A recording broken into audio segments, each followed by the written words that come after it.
again must leave at 6:30. Stacey, how are you today? Good, Moselle. Thank Beautiful. you. We are I'm so doing good. I was just gonna say that I really hate that I had to miss I had to skip out of last week, but I plan on catching up with the video that Katina has sent, and I will be catching up with today. Yeah, because 6:30 I do have to jump on and do my own board meeting. Oh wow, what's the name of your board meeting? It's the New Stage Theater here in it's the only professional theater here in Mississippi. Oh, okay. How beautiful. Well, congratulations. Yeah, thank you. And we're going to be doing a virtual benefit. I think it's called the 12 Days of Christmas. I haven't seen the whole title, but I think it's the 12 Days of Christmas. And we're going to be doing a virtual benefit. And so I would love to send it to Katrina and share with you guys. So if anyone wants to jump on and attend it, you can get your tickets and join. Oh, beautiful. Thank you. Just give us the date and let us know. Okay, great. Beautiful. Okay, so Stacey has been kind enough to take us through a journey through Dr. Fung's book, The Obesity Code. So today, as your agenda shows, we're looking at chapters 11, 12, and 13, Big Food, More Food, and New Science of Diabetes, Poverty and Obesity, and Childhood Obesity. So, Stacey, we owe you so much gratitude for taking on this assignment. Oh, I can tell you this, that I've gotten so much out of this. This has made me read.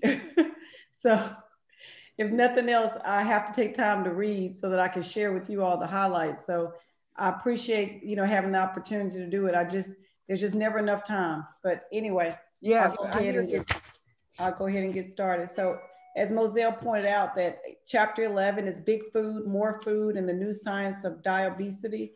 And so if you remember, maybe in the 80s, they started coming out, well, really like 1988, the American Heart Association has been highlighted all through this book as one of the premier, funded organizations that have given guidance as to our health and our diet. And so they, in 1988, started working with the big industries to promote this emblem that you are all probably familiar with on your packages, the heart.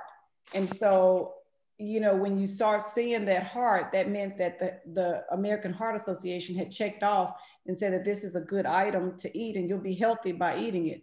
And so they started doing this, and this became a big industry. And so you had more companies tapping into having the American Heart Association support their products. And so then the notion was that if you snack more, then that would make you thin. And in fact, Dr. Fung says it doesn't make you thin snacking more. And so he also says that it's definitely true that fatty and sugary snacks. And he says that increasing meal frequency does not result in weight loss. So he says that your grandmother was right. Snacking will make you fat. So I like that analogy that he pointed out. And he just said that, because more people were eating refined carbs, they were eating white items that were, mostly sugar and flour. And those items, as we know, don't spoil because they have preservatives in them. So then they went on to this notion about breakfast. And everyone knows that most people say that breakfast is one of the most important meals and that you shouldn't skip it. So this is mainly a custom in North America. And he pointed out that in France, a lot of them just have coffee. They may have like a little, even a lot of them may even have a fresh pastry, but mainly they'll have a coffee and something small, and they will not eat much until they have their main course, later on for lunch. And lunch can sometimes be 1 and 2 o'clock for them. And so he says that, and a lot of them in France, back during this time they were doing the study, were skinny. So it just it didn't mean that it was different people. It just means that the customs were different, that we were taught that you should get up in the morning and you should fuel yourself up. And so he says that I like the fact that he points out that the body has done all that it needs to do if you eat right. And so you don't have to feel like you have to fuel up early in the morning. He says, in fact, our bodies have a certain rhythm that jolts with our bodies, and it mixes hormones, cortisol, and other things I can't pronounce. But all of this makes a cocktail and stimulates the liver to make new glucose, and essentially giving us a good shot at the day. And then this is called the dawn phenomenon. So this has been known for years and decades, this concept of the fact that our bodies do everything for us as long as we eat well. So many people are not hungry in the morning. That's a myth. That's a myth. And what they say is that if you will get up in the morning and you will listen to your body, then your body will tell you if you're hungry. And so he says, he even suggests that you should have a piece of toast and maybe some type of beverage, healthy beverage. And he says, and after that point, if you're hungry, an hour later, then eat. He says, but if you're not hungry, there's no need to fuel yourself up, then, because your body has everything if you've been eating correctly. And so he went on to say that skipping breakfast it will not shut down your metabolism. And I know I've been told that, a lot, that it will do so.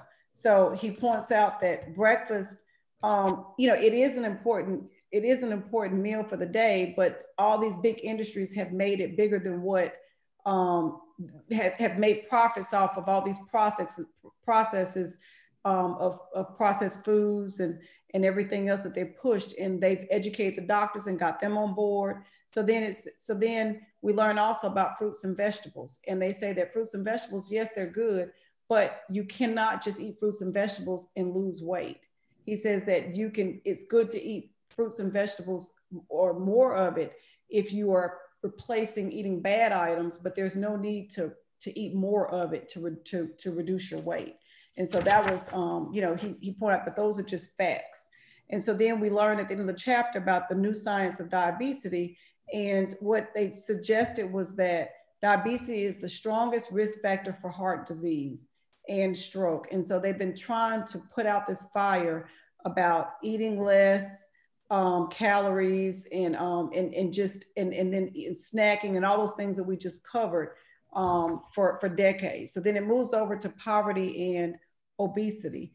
And it just points out what a lot of us already know, is that when you have low socioeconomic environment, then you're going to have more obesity present. So he just says that also you find and so I like the fact that he pointed out this analogy, or not necessarily analogy, I'm sorry. He talked about the Indian community, how the Indian community were eating healthy and they were doing well, but once they were introduced and taken away from their traditional customs, they started introducing white flour, all these different white, food products and carbohydrates. And that's when they started seeing a high rate of obesity. And so they've just done plenty of studies on that Indian community to show that when they were eating traditional foods and hadn't been introduced to all these new modern world, processes, then they lived and they did better. But then poverty on top of the fact of the introduction with the modernization of having access to all these types of foods, that community have struggled with their health, and they have a lot of obesity within their community. So that was interesting to learn more about that. And so those are what they call the PIMA people. And so they said that diabetes and obesity runs rapid with them. And so then at the end of that chapter, they pointed out that the hormonal obesity theory helps us explain many apparent inconsistencies in the epidemiology of obesity. And he says that the driving factor in obesity is insulin, and in many cases. So then we go over to childhood obesity. And so it tells us about a study that they did, which was really interesting and involved 42 schools in the US. And they were in grades 6 to 8, and half the schools were controlled, and the other half were told that they could go about their own routines. And so what that study included was exercise and a nutritional diet. And so what they did was they were pushing toward to lower the average fat content of food, providing at least 2 servings of fruit and vegetables, providing at least 2 servings of grains, limiting desserts and snacks, limiting the beverages to water, encouraging more than 225 minutes of moderate, vigorous physical activity per week. So then that was that whole approach of the eat less, move more. And what they found was, they found that out of 50% that they had been, out of that roughly 50% of the students were considered overweight. And so then out of both groups, the control group only about 5% lost weight. And then the group that they never did anything with, they were at 45%. So the uncontrolled group and the control group were pretty much neck and neck when they finished the study. And so there was nothing that had been, so that with that healthy study that money had been pushed into, nothing was ever done with that. And so then, we moved on. So I will say that the point of this chapter is that when you start having obesity as a child, it lingers over into adulthood. And then also we birth kids that end up getting our genes, obese genes. Okay. And so then the ending of this chapter was really interesting because he goes back to this whole thing about where your grandma said was right. And he even pointed out about Michelle Obama, she brought some very good things, forth in the school system with eating, which was the Let's Move initiative. And it was eat less, move more. And it really still did not do what it needed to do because they were focusing on reducing the calories. And again, restricting the calories. And then that would help, help kids lose weight. But in fact, it couldn't because they were forgetting about the fact that the insulin was still present. And until you address why they had high insulin levels, then you really couldn't address their issues of losing weight. And so, so that was really interesting. And so he just ended the chapter there saying that really what your grandma said about eating good meals, getting full and not coming back to the kitchen and snacking in between is really holding true.